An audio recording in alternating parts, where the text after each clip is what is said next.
இந்த நடிகை இவ்வளோ ஆபாசமாக மாறுவாங்க அப்படின்னு சொல்லி கண்டிப்பாக யாருமே எதிர்பார்த்துருக்கவே மாட்டாங்க. அந்த அளவுக்கு ரொம்ப க்யூட்டான, ரொம்பவே ஃபேமிலி லுக் இருக்க ஒரு நடிகை எப்படி இவ்வளோ ஆபாசமாக ஒரு ஆபாச நடிகை மாதிரியே ஆயிட்டாங்களே அப்படின்னு ஃபீல் பண்ணுற அளவுக்கு இவங்க தற்போது வீடியோக்களையும் புகைப்படங்களையும் வெளியிட்டு வந்துகிட்டு இருக்காங்க. ஒரு மொரட்டு கவர்ச்சியாக இருந்து வந்துகிட்டு இருக்காங்க. என்ன காரணம், எதுக்காக இவ்வளோ ஆபாசமாக வீடியோ வெளியிட்டிருக்காங்க? அந்த வீடியோவை பார்த்தீங்கன்னா உங்களுக்கே தெரியும் அது எவ்வளோ ஆபாசமாக இருக்குன்ட்டு. அதே மாதிரி அவங்க வெளியிட்டிருக்க புகைப்படங்களை பார்த்தாலும் தெரியும் அது உச்சக்கட்ட கவர்ச்சியில் இருந்துருக்குன்ட்டு.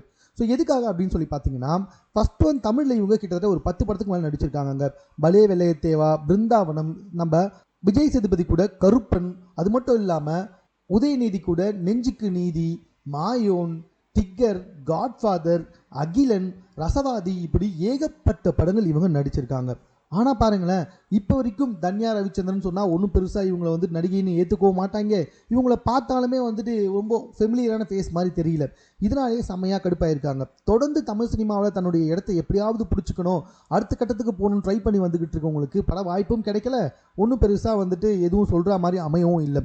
அடுத்ததாக ரெட்டத்தில் படத்தில் இவங்களுடைய பேர் அடிப்படுது, பட் அந்த வாய்ப்பும் கிடைக்குமா கிடைக்காதா அப்படின்றது தெரியல. ஸோ அடுத்தடுத்து தமிழ் சினிமாவில் நீடிக்கணும்னா இது நாள் வரைக்கும் நடித்தது போதும். அதாவது நீங்கள் பார்த்தீங்கன்னா கருப்பன் படத்தில் ரொம்பவே ஒரு குடும்ப பாங்கான ஒரு பெண்ணாக நடிச்சிருப்பாங்க. இது வரைக்கும் இவங்க நடித்த எல்லா படத்துலையுமே ரொம்ப ஒரு க்யூட்டான ஒரு பர்ஃபார்மன்ஸ் தான் கொடுத்துருப்பாங்க. ரொம்ப ஸ்மார்ட்டான பர்ஃபார்மன்ஸ் தான் இருக்கும். துளி கூட கவர்ச்சி இருக்காது, கிளாமர் இருக்காது. ஆனால் இதெல்லாம் பண்ணதுனால தான் இப்போ வரைக்கும் வந்துட்டு நம்மளால் ஒரு ஸ்டடியான இடத்த பிடிக்க முடியலன்னு தெரிஞ்சுக்கிட்டவங்க தற்போது உச்சக்கட்ட கவர்ச்சியில் இறங்க ஆரம்பிச்சிருக்காங்களாம். இது மட்டும் இல்லாமல் இதுக்கப்புறமா நடிக்க போகிற படங்களுக்கு தேவைப்பட்டா எப்படிப்பட்ட கவர்ச்சினாலும் நடிப்பதற்கு தயார், எந்த மாதிரியான காட்சிகளும் ஓகே அப்படின்ற மாதிரி வந்துட்டு சொல்லி வந்துக்கிட்டு இருக்காங்களாம். முத்த காட்சிகளாக இருக்கட்டும், படுக்கை காட்சிகளாக இருக்கட்டும், எதுவாக இருந்தாலும் ஓகே, நான் போல்டாக நடிக்கிறதுக்கு தயார் அப்படின்ற மாதிரி சொல்லியிருக்காங்க.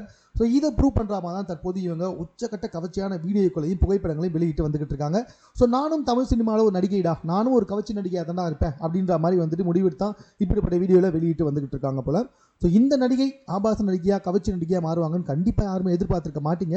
ஸோ ஆகிட்டாங்க. இது சம்மந்தமாக உங்களுடைய கருத்து என்னன்றதை கமெண்ட்டில் தெரியப்படுத்துங்க. மேலும் இது போன்ற செய்திகளை உடனுக்குடன் தெரிந்து கொள்வதற்கு நம்ம 60 செகண்ட் சேனலை சப்ஸ்கிரைப் பண்ணுங்கள்.